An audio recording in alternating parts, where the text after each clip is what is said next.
High above the clouds of a distant world called Virelis Prime, a tall spire of crystal and steel reached into the sky. At its very top sat the Grand Conclave Chamber, where the most powerful beings in the galaxy came to make decisions that shaped star systems.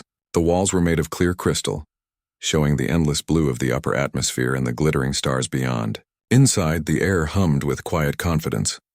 Around a wide circular table sat delegates from 17 different species. Some had smooth silver skin that shimmered in the light. Others wore heavy armor or floated in glass spheres filled with thick gas. A few had many eyes or no eyes at all. They spoke in many tongues, but translation fields made every word clear to all. Today they had gathered for one reason: to celebrate the fall of Earth.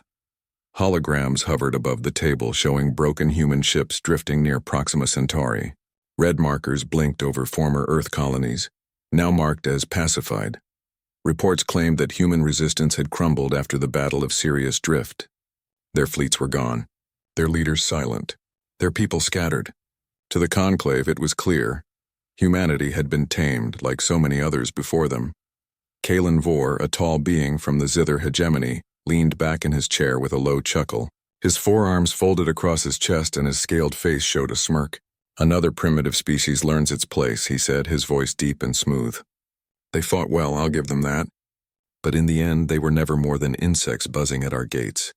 Nearby, the envoy from the Mirith Collective, a gelatinous, translucent mass that shifted slowly inside a climate-controlled pod, rippled with satisfaction.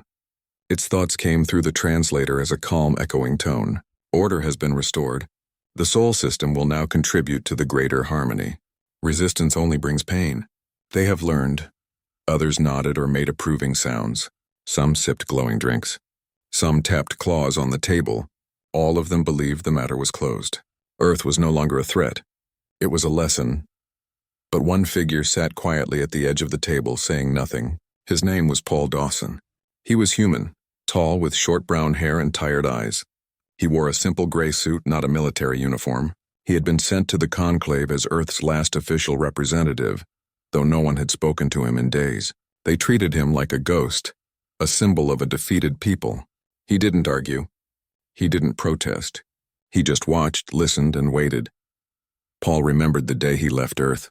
The skies over New York had been gray, not from clouds but from smoke. Evacuation ships lifted off every hour, carrying civilians to hidden outposts. His sister had hugged him tightly at the spaceport, her voice shaking. "Don't let them forget us," she'd whispered. He hadn't promised anything. Promises felt too heavy then. Now here in this gleaming chamber, surrounded by victors, he felt that weight again.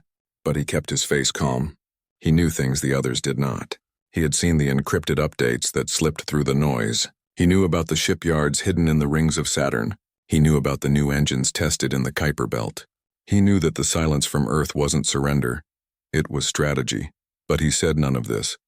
He simply sat, hands folded, eyes on the hologram showing Earth's supposed defeat. The images flickered slightly, as if even the machines doubted the story.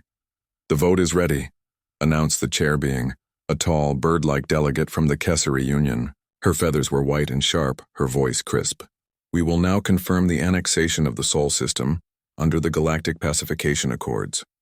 All in favor. Hands rose. Tentacles curled upward. Lights blinked green on control panels. Nearly every delegate signaled agreement. It was a formality now. A final stamp on a finished war. Paul finally stood. The room didn't fall silent. He wasn't important enough for that. But a few heads turned. Kalen Vor raised an eyebrow.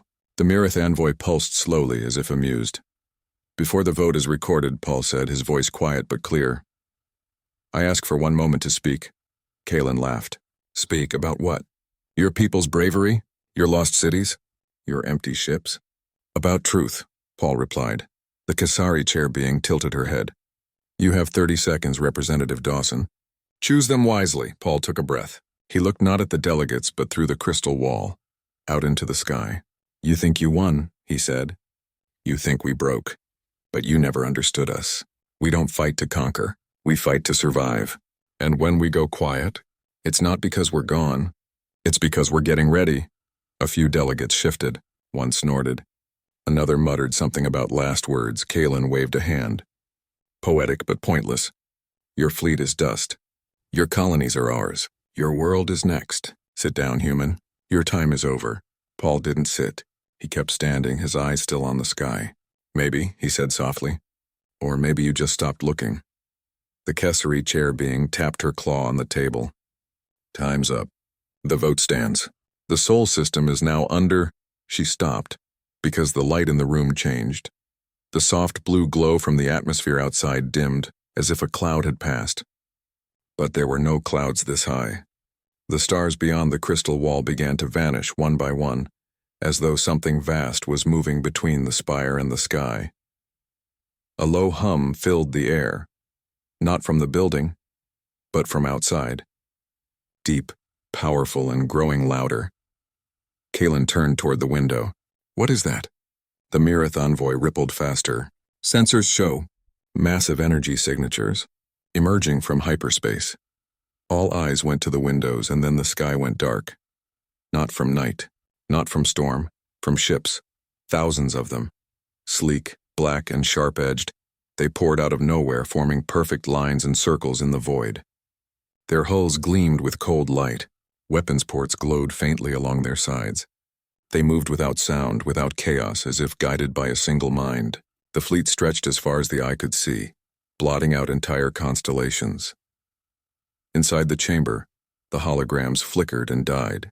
Alarms began to wail. Delegates shouted, scrambled, or froze in place. The confident smirks were gone. Fear filled the room like smoke. Paul Dawson didn't move. He just watched the reflections of the armada ripple across the polished table, casting long shadows over the stunned faces of those who had declared humanity finished. The balance of power had just shifted, and no one had seen it coming. Deep beneath the rocky ground of Colorado, far below forests and rivers and quiet towns, a hidden command center hummed with life. The walls were thick, built to survive anything: nuclear blasts, earthquakes, even orbital strikes. Inside, lights glowed softly, and screens covered every surface. This was Earth's last true stronghold, known only as Bastion 9. Admiral Lisa Grant stood in the center of the main operations room. She was tall, with short black hair and eyes that had seen too many losses. She wore a dark blue uniform with no medals. She didn't believe in showing off. Around her, officers moved quickly but calmly. They had trained for this moment for years. Now, it was finally here. On the main screen, a countdown ticked down. Wayro 00723. 7 minutes and 23 seconds until the silent armada would appear above Varelli's prime. 7 minutes until the galaxy learned that humanity was not broken. Lisa didn't smile. She didn't cheer. She just watched the numbers drop, her hands clasped behind her back. She remembered the day the war began. She had been on Mars, visiting her niece's school. The sky turned red when the first alien ships arrived. There were no warnings, no talks, just fire from above. That day, she promised herself she would never let Earth be caught unready again. "All fleet groups report ready, Admiral," said a young officer named Carlos Mendez. His voice was steady, though his fingers tapped nervously on his console. "Good," Lisa said. "Keep comms tight. No chatter, no signals. We stay dark until we're seen." The plan was simple, but it had taken 3 years to build. While the galaxy thought Earth was collapsing, humans were working in secret. Shipyards hidden in the rings of Saturn built warships in silence. Asteroid mines in the Kuiper Belt provided raw metal. Factories on the moon, buried under rock, forged weapons that could punch through alien shields. Every ship ran on dark matter, reactors that gave off no heat, no radiation, nothing for enemy sensors to find. They called it the Silent Protocol. No broadcasts, no distress calls. Just quiet, patient work. And now, the result floated in the void beyond Proxima, waiting for one command. Near the back of the room, a young engineer named Marcus Bell adjusted a line of code on his screen. He was only 24, but he had designed the targeting system for the new plasma lances. His hands moved fast, double-checking calculations. He had grown up in Detroit, in a neighborhood rebuilt after the orbital strikes. His father had been a mechanic, his mother a teacher, both gone in the first wave. He never talked about them much, but every time he worked on a ship's system, he thought of them.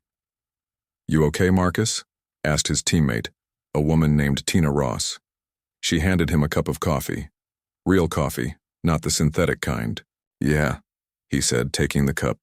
"Just making sure the math holds. If one ship fires too early, the whole formation could break." "It'll hold," Tina said. "You built it right." Marcus nodded, but his eyes stayed on the screen. He whispered something under his breath, a short phrase his grandmother used to say before storms. Steady hands, clear mind. Above them, in lunar orbit, Captain Daniel Ruiz stood on the bridge of the UN's Valkyrie, the flagship of the human fleet. The Valkyrie was over 1 kilometer long, black as space itself, with weapon arrays along its spine that could level a city. Daniel had commanded her since she left the dry docks. He knew every corridor, every system. He had slept in his chair more nights than in his quarters. His crew moved like shadows around him, calm and focused. No one spoke unless needed. They all knew what was at stake. "Hyperspace gates are primed," said his first officer, a woman named Elena Morales. "All ships report green across the board." Daniel looked out the main viewport. Space was empty, quiet, peaceful. But soon it would be filled with fire and steel. "Initiate convergence," he said. The order traveled through secure quantum links, faster than light, reaching every ship in the hidden fleet at once. On Bastion 9's main screen, the countdown hit 0. Lisa Grant didn't flinch. She just said, "Execute." And across the galaxy, in the cold dark between stars, thousands of hyperspace gates opened. On Varelli's Prime, the sky went black. But here, deep under the earth, there was only silence. And the quiet hum of machines doing their job. Back in the operations room, Marcus watched a new feed appear on his screen. It showed the Armada emerging above the alien world. Perfect formation, no errors. His targeting system worked. He let out a breath he didn't know he was holding. Tina put a hand on his shoulder. "You did it. We did it," he corrected. Lisa turned from the screen and looked at her team. "This isn't victory yet," she said. "It's just the beginning. They'll talk, they'll threaten, they might even fight. But today we show them one thing: Earth doesn't beg. We answer." Carlos nodded. "What's the next order, Admiral?" "Hold position," Lisa said. "Don't fire, don't speak, just be seen. Let them feel the weight of what they missed." On the moon, Daniel Ruiz gave the same command. "All ships, maintain silence. Weapons hot, but safety's on. We're here to remind them, not destroy them. Not yet." The fleet hung in space, unmoving, a wall of human will made real in metal and fire. In Bastion 9, the lights stayed steady. The air recyclers hummed. Somewhere down a hallway, a kettle whistled. Someone was making tea. Life went on, even as history changed. Lisa walked to a small window in the command room. It didn't look outside. There was only rock, but it had a screen showing Earth from orbit. Blue oceans, green land, white clouds, home. She thought of her niece, now safe in a colony near Jupiter. She thought of the cities rebuilt, the farms replanted, the children who had never known peace but were learning it now. "We're coming back," she whispered. And far above, in the silent dark, 10,000 ships waited, ready to make sure that promise came true. The Grand Conclave chamber had been filled with calm confidence just moments before. Now it was chaos. The sky outside the crystal walls had gone dark, not from night but from something far worse. Thousands of human warships hung in perfect formation, blotting out the stars like a storm cloud made of steel and fire. Their hulls were sleek and sharp, black as void, lined with glowing weapon ports that pulsed like slow heartbeats. Not a single engine roared, not a single signal flashed. They simply appeared silent and overwhelming, as if the universe itself had shifted to make room for them. Inside the chamber, the mood shattered. Kalen Vor shot to his feet, his scaled face twisted in shock. "Impossible," he barked. "Earth's fleet was destroyed at Sirius. There's nothing left." The Mareth envoy trembled in its pod. its gelatinous body rippling wildly. Energy readings, off the scale, it whispered through the translator. This is not a remnant. This is a full battle armada, larger than the Zither hegemony's entire navy. Alarms blared from the chamber's systems. Red lights spun on the walls. Holograms flickered and died, replaced by emergency alerts showing the size and position of the human ships. One display tried to count them 1,000, 3,000, 6,000, but gave up at 9,000 and flashed exceeds threat threshold. Delegates shouted over each other. Some demanded shields be raised. Others called for immediate evacuation. A few just stared frozen, their earlier smugness replaced by raw fear. Through it all, Paul Dawson remained standing. He didn't gloat. He didn't smile. He simply watched the reflections of the fleet ripple across the polished surface of the Unity table, casting long, jagged shadows over the faces of those who had declared humanity finished. How? Kalen turned to him, voice shaking with rage and disbelief. How did you hide this? Paul met his eyes. You stopped looking, he said again, quieter this time. You saw broken ships and quiet colonies and assumed we were done. But silence isn't surrender. It's preparation. The Kasari chair being, her white feathers now ruffled, activated the emergency comms. Firelli's Defense Command report. Can you engage? A voice crackled back, thin with panic. Ma'am, our orbital batteries are powered down for maintenance. Fighter wings are grounded. We have nothing ready. A heavy silence fell over the room. They had gathered here to celebrate a victory. Instead, they were sitting ducks. Outside, the human fleet held its position. No weapons fired. No demands broadcast. They simply existed, massive, undeniable, and terrifyingly patient. On the bridge of the UN's Valkyrie, Captain Daniel Ruiz watched the spire through high-magnification optics. He could see figures moving behind the crystal walls, tiny, frantic shapes. He knew what they were feeling: fear, confusion, shame. He'd felt it himself years ago, when alien ships first darkened Earth's skies. Still no movement from their fleet, said Elena Morales, his first officer. Good, Daniel replied. We're not here to start a war. We're here to end one. Back in Bastion 9, Admiral Lisa Grant watched the same scene on her main screen. Her team was quiet now, all eyes on the feed from Varelli's Prime. They're panicking, Carlos said. Let them, Lisa answered. Fear is useful. It makes people listen. Marcus stared at the image of the alien spire surrounded by human ships. Do you think they'll attack? Not a chance, Tina said beside him. Look at their posture. They're stunned. They thought we were gone. Now we're back and 10 times stronger. They won't risk a shot. Lisa nodded. Exactly. We don't need to fire. Just being here is enough. And it was. In the conclave chamber, the initial panic began to settle into a cold, heavy dread. Delegates slowly returned to their seats, though none sat with the same ease as before. Kalen kept pacing, muttering to himself. The Mirith envoy had shrunk into the bottom of its pod, barely moving. The Kessari chair being cleared her throat. Representative Dawson, what does Earth want? Paul turned to her. You know what we want. Full sovereignty, return of our colonies, an end to the pacification accords, and an apology.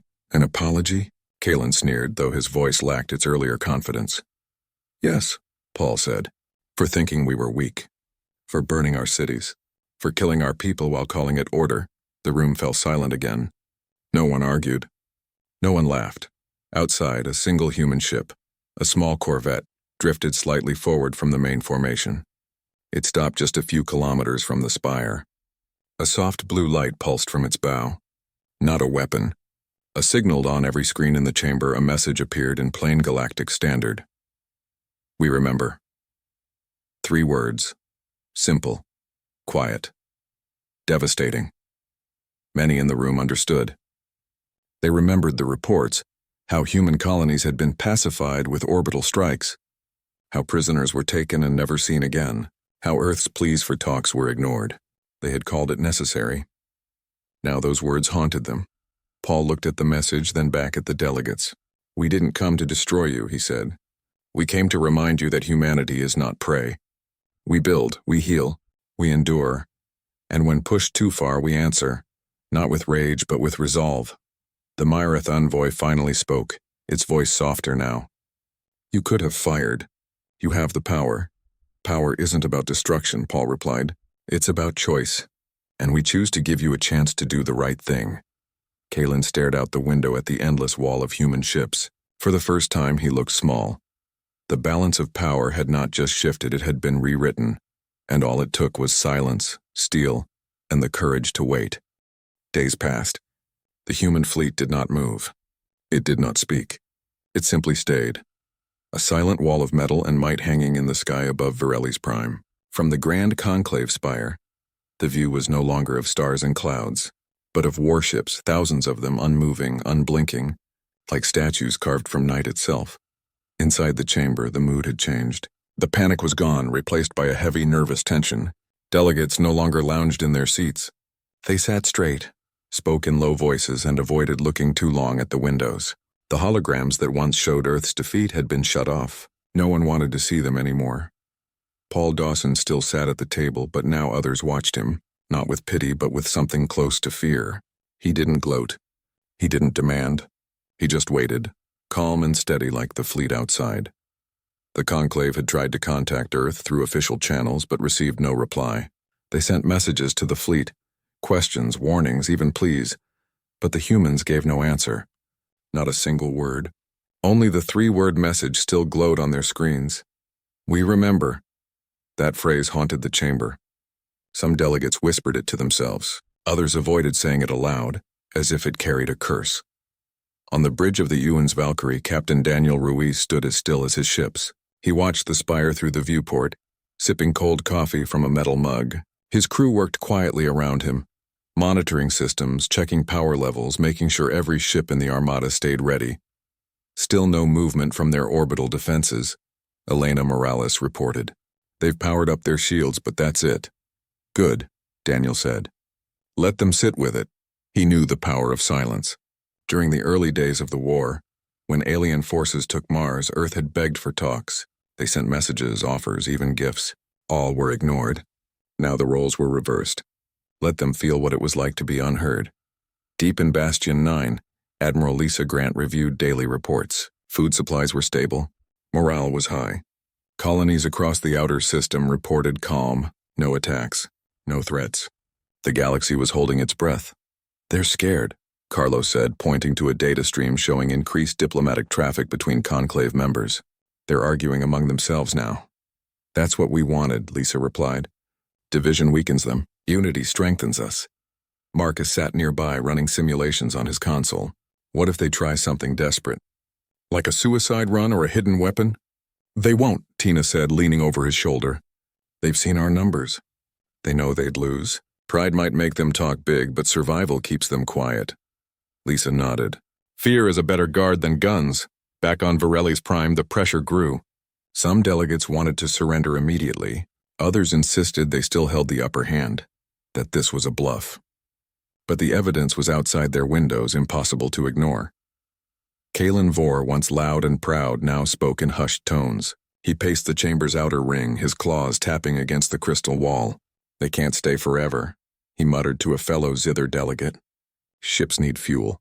Crews need rest. Their reactors run on dark matter," the other replied grimly. "They could stay for years." Kalen said nothing after that. The Myrith envoy, after days of silence, finally sent a private message to Paul Dawson. It was simple. "What do you truly want?" Paul typed a reply on a small pad. "Peace. But not the kind you give to the weak. The kind you earn from equals." He didn't send it right away. He waited until the next morning, then pressed send. Hours later, a new message appeared on the main conclave screen, this time from the human fleet. Not a threat. Not a demand. Just coordinates and a time. A meeting. Not in the spire. Not on Varelli's Prime, but aboard the Ewan's Valkyrie. The room fell silent. To board a human warship was unthinkable just days ago. Now it felt like the only choice. The Kessery chair being turned to Paul. "Will they let us come?" "If you come in peace," he said. "And alone." "Alone?" Kalen snapped. "That's madness." "Or trust," Paul replied. In the end, they agreed. 3 delegates would go. The Kessery chair being, the Myrith envoy, in its portable pod, and Paul himself as guide. Kalen refused to go. He called it walking into the lion's den. But as the small shuttle lifted from the spire toward the waiting Valkyrie, even he watched from the window, his face unreadable. Aboard the human flagship, everything was clean, quiet, and efficient. No gold trim, no glowing banners, just steel corridors, soft lights, and the low hum of powerful engines. The delegates were met by Captain Daniel Ruiz himself, flanked by 2 guards who carried no visible weapons. "Welcome," he said simply. The Mirith envoy rippled nervously. The Kesari chair, being studied the walls as if expecting traps. Paul walked beside them, calm. "This is not a trap," he said, as if reading their thoughts. "It's a beginning." They were led to a small conference room. No windows, no distractions. Just a table and chairs. Daniel sat across from them. "Earth doesn't want your worlds," he said. "We don't want your resources. We just want to be left alone and treated with respect." The Mirith envoy pulsed slowly. "And if we refuse?" Daniel looked at the ceiling, then back at them. "Then the fleet stays, and every ship in this armada has enough firepower to turn Vareli's Prime into a memory." He didn't say it with anger, just fact. The Kesari chair being lowered her head. "We understand." Outside, the stars remained hidden behind the silent armada, but inside that small room something new began to grow. Not fear, but the first fragile roots of respect. And for the first time in years, humanity was not the one asking for a chance. They were the ones giving it. The days after the meeting aboard the Valkyrie were tense but quiet. The 3 delegates returned to the spire with new eyes. They no longer saw the human fleet as a threat to be crushed, but as a force that could not be ignored. Word spread quickly through the conclave. Whispers turned into debates. Debates turned into votes. Paul Dawson stayed in his quarters, a small room near the base of the spire. It had a window, but he rarely looked out. He didn't need to. He could feel the presence of the fleet in the stillness of the air, in the way even the most arrogant delegates now spoke softly when passing him in the halls. Earth's terms were simple: full independence, the return of all human colonies, an end to the Galactic Pacification Accords, and formal recognition of Earth as a sovereign power. No more lessons, no more corrections, just equality. Some members of the conclave resisted. The Zither hegemony, led by Kalen Vor, argued that giving in would make them look weak. "If we bow to humans," he said in a closed session, "every minor species will rise up next." But others disagreed. The Mirith Collective, once proud supporters of the pacification policy, now urged compromise. They did not fire, their envoy reminded the group. They showed power and chose mercy. That is not weakness. That is strength we cannot match. The Kesari chair being who had walked the halls of the Valkyrie spoke last. "I saw their ship," she said, her voice calm but firm. "No gold, no trophies. Just clean steel and quiet discipline. They built an armada in secret, not for conquest but for survival. If we push them again, they will not be so kind." The vote was scheduled for the next morning. Far away, on Mars, a woman named Nora Kim sat in a small apartment in the rebuilt city of New Tharsis. The walls were thin, the furniture simple, but the view from her window showed green fields where red dust once blew. She worked as a communications engineer, helping restore old networks between Earth and the outer colonies. On her desk sat a small screen. It showed a live feed from Vareli's Prime, the spire, the dark sky, the unmoving fleet. She hadn't slept much in days. Her brother Jason had died in the Battle of Sirius Drift. She remembered the last message he sent. "They're hitting the civilian ships. Tell Mom I tried." She never got to say goodbye. Now she watched and waited. If the conclave said no, the fleet might attack. If they said yes, maybe, just maybe, there would be peace. Her neighbor, an old man named Harold, knocked on her door. "Any news?" he asked, holding a cup of tea. "Not yet," Nora said. "Votes tomorrow." Harold nodded. "They'll say yes. They have to. No one's that foolish twice." Nora hoped he was right. In Bastion 9, the mood was calm but alert. Admiral Lisa Grant stood before a large screen showing the conclave chamber. Her team worked quietly, monitoring every signal, every word spoken on Vareli's Prime. "They're scared," Carlos said, reading a diplomatic leak. "Half the delegates want to vote yes just to make the fleet go away." "Good," Lisa replied. "Fear can lead to wisdom." Marcus sat at his station running final checks on the fleet systems. "All ships report ready to hold position for another 30 days if needed." "We won't need 30 days, Lisa said. "They'll decide soon." She believed it. Not because she trusted the conclave, but because she understood power the humans had shown they could destroy. Now they were showing they could wait. That was harder to ignore. On the Valkyrie, Captain Daniel Ruiz reviewed the evacuation plans, just in case. If the vote failed, he would order the fleet to pull back, not attack. Earth wasn't here for revenge, but if the conclave chose war, they would be ready. Elena Morales stood beside him. Do you think they'll say yes? Yes, Daniel said. Not because they respect us yet, but because they're tired of being afraid. Back on Varelli's Prime, the night before the vote, Paul Dawson walked alone through the quiet halls of the Spire. He passed empty meeting rooms, silent fountains, and darkened galleries filled with trophies from pacified worlds. He stopped at one display, a human flag torn and burned, taken from a colony ship years ago. He stared at it for a long time, then he turned and kept walking. The next morning, the conclave gathered once more. The chamber felt different, smaller. The crystal walls still showed the fleet outside, but no one looked away in shame anymore. They looked because they had to, because the truth was there in steel and silence. The Kasari chair being called the session to order. We are here to vote on Resolution 739, the status of the Sol system. One by one, delegates signaled their choice. Lights on the table glowed green for yes, red for no. The Myreth envoy pulsed green. The Kesari chair being tapped her claw. Green.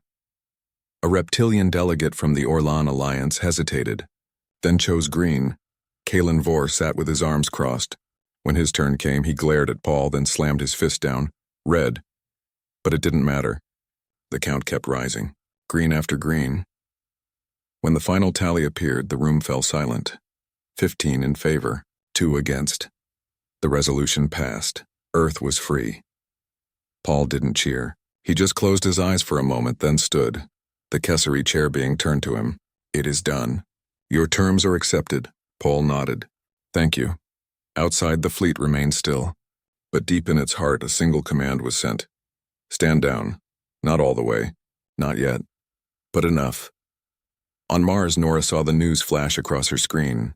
She covered her mouth with her hands. Tears fell, but she was smiling. Harold stood in the doorway holding 2 cups of tea. Told you, he said softly. In Bastion 9, Lisa Grant allowed herself a small smile.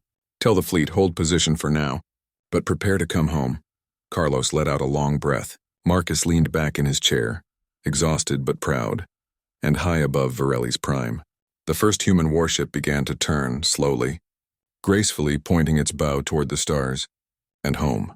The galaxy had learned a new truth. Humanity was not gone. They were just getting started. The days after the vote were quiet but full of change. The conclave no longer met to plan conquests. Instead, they worked with human diplomats to undo what they had done. Colonies were returned. Prisoners were freed. Records of pacification were opened to the public for the first time. The truth spread fast. How cities were bombed without warning. How families vanished in the night. How Earth had begged for peace and been met with fire. Now, they listened. Paul Dawson stood on the observation deck of the Spire, not as a defeated envoy, but as a representative of a free people. The human fleet still hung in the sky, but its presence felt different. Not like a threat, but like a promise. Below, shuttles moved between the Spire and orbit, carrying officials, data drives, and the first human diplomats to enter the chamber under their own flag. He watched as a small ship, painted white with a blue circle, the old Earth symbol, rose from the surface. Inside were 3 men and 2 women, dressed in simple suits carrying no weapons, only words. They would sit at the unity table not as subjects but as equals. Paul remembered the first time he walked into that room. Heads turned away. Voices dropped.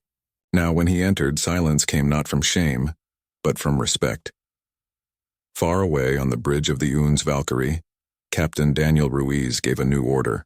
Begin phased withdrawal. Group Alpha, jump to Proxima Relay. Group Beta, hold position for 48 hours. Group Gamma, prepare for escort duty. The fleet, which had blotted out the stars for weeks, began to move. Not all at once, but in waves, smooth, silent, and precise. Each ship vanished into hyperspace with a soft ripple of light, leaving the sky clearer with every passing hour. Elena Morales watched the display shrink. It feels strange, she said. After all this time. Going home. We earned it, Daniel replied. In Bastion 9, Admiral Lisa Grant stood before a large screen showing the fleet's retreat. Her team worked calmly, closing secure channels, archiving logs, powering down emergency systems. The war was over. Not with a bang, but with a handshake and a signed document. Carlos handed her a report. All colonies report safe handover. No resistance. Good, she said. Now we rebuild. Not just ships and cities, but trust. Marcus and Tina sat together in the break room, drinking real coffee from mugs that said, Bastion 9, Day 195. They didn't talk much.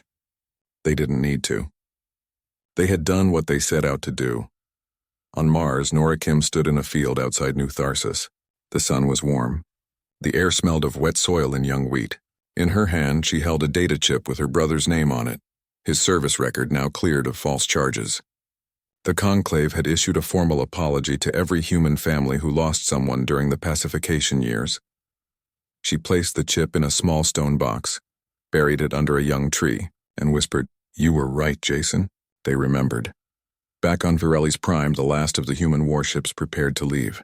Only the Valkyrie remained, hovering like a silent guardian. Inside the spire, the final meeting was ending. Treaties were signed. New rules were made. The Galactic Pacification Accords were erased from the records. Kalen Vore did not attend. He had left the Conclave the day after the vote, returning to zither space in shame. But others stayed. They asked questions. They listened. They learned. The Kessery chair being walked with Paul to the shuttle bay. "Will Earth join the Conclave now?" she asked. "Not as a member," Paul said, "but as a partner. We'll speak when needed, trade when fair, fight only if pushed," she nodded. "That is wise." As his shuttle lifted off, Paul looked down at the spire one last time. It still gleamed in the sunlight, but it no longer felt like a throne of conquerors. It felt like a place that had learned a hard lesson. Aboard the Valkyrie, Daniel Ruiz stood on the bridge as the last coordinates were set. "All ships accounted for. Hyperspace window open. Take us home." Lisa's voice came through the comms from Earth. The Valkyrie turned, its engines humming softly. Then with a flash of blue light it vanished. On Earth, people gathered in cities and towns looking up at the sky. They didn't see warships. They saw stars, bright, clear, and free. Children pointed. Elders smiled. For the first time in years, the night felt safe. In Colorado, deep beneath the ground, Bastion 9 powered down its main reactor. Lights dimmed. Screens went dark. The base would stay ready just in case, but its time of war was over. Lisa Grant walked out of the command center into the open air. The sun was setting over the mountains. She took a deep breath. No alarms, no alerts, just wind and silence. She opened her personal log on a small pad and typed 3 words. "We are home," and across the galaxy. In 100 worlds, beings who once saw humans as weak now spoke of them in hushed tones, not with fear but with something new, respect. They had learned the hardest truth of all. The quiet ones are the ones you should never ignore. And humanity, after years of fire and silence, finally stepped into the light, not as victims, not as conquerors, but as equals among the stars.